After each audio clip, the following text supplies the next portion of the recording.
Hi, I'm Jamie Peters, and I'm going to be reading you the second book of the Rainbow Fairies, and this is Amber the Orange Fairy. Chapter 1. A Very Unusual Shell. What a lovely day, Rachel Walker shouted, staring at the blue sky. She and her friend Kirsty Tate were running along Rainsville Island's yellow sandy beach. Their parents walked a little way behind them. "It's a magical day," Kirsty added.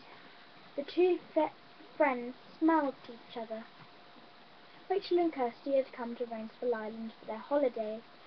They had soon found out it was a magical place.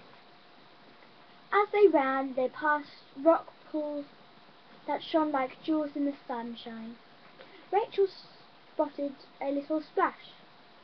It was in one of the pools. "There's something in there," she pointed.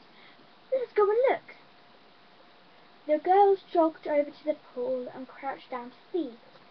Kirsty's heart thumped as she gazed into the crystal clear water. "What is it?" she asked. Suddenly the water rippled. A little brown crab scuttled sideways across the sandy bottom and vanished under a rock. Kirsty felt disappointed. "I thought it might be another rainbow fairy," she said. "So did I," Rachel sighed. "Never mind, we'll keep looking."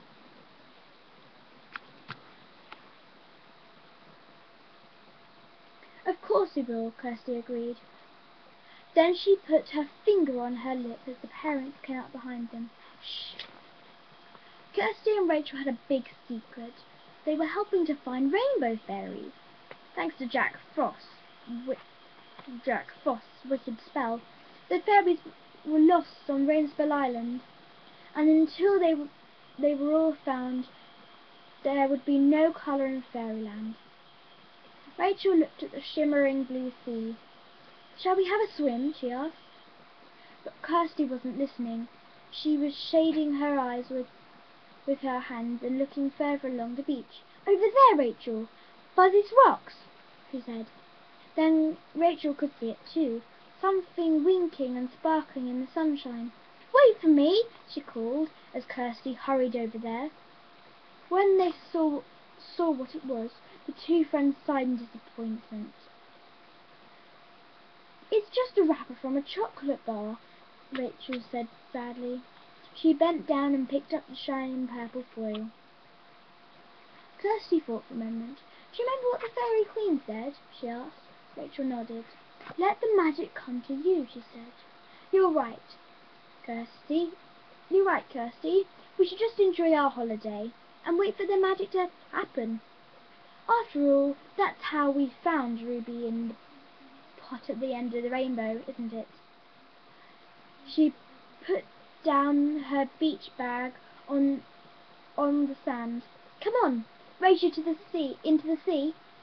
They rushed into the water. The sea was cold and salty, but the sun felt warm on their backs. They waved at their parents sitting on the sand and splashed about in the waves until they got to Goosebumps. "Ow!"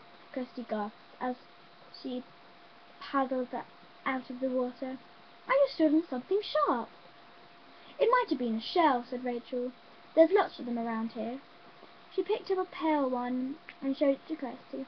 "Let's see how many we can find," Kirsty said. The two girls walked along the beach looking for shells. They found long, thin blue shells and tiny round white shells. Soon their hands were full. They had walked right round the curve of the bay. Rachel looked over her shoulder and saw a sudden gust of wind whipped her hair across her face. "Look how far we've come," she said. Kirsty stopped. The wind tugged her t-shirt and made Goosebumps stand on her arms. "It's getting cold now," she said. "Shall we get back?" "Yes, it must be nearly tea time," said Rachel. The two girls began to walk back along the beach. They'd only gone a few steps when the wind suddenly dropped again. "That's funny," said Kirsty. "It's not windy here." They looked back and saw little swirls of sand being blown in the wind where they'd just been. "Oh," said Rachel and the two friends looked at each other in excitement. "It's magic," Kirsty whispered. "It has to be." They walked back and the breeze swirled around their legs. Then the golden sand at their feet began to drift gently to one side, and as if an invisible hand were pushing it away. A large scallop shell appeared much bigger than the other shells on the beach. It was pearly white with soft orange streaks. It was tightly closed. Quickly the girls knelt down on the sand, spilling their shells out of their hands. Kirsty was just about to pick up the scallop shell when Rachel put out her hand. "Listen," she whispered. They both listened hard. There it was again. Inside the shell a tiny silvery soft voice hummed softly. And that's the end of chapter 1. Thank you for listening.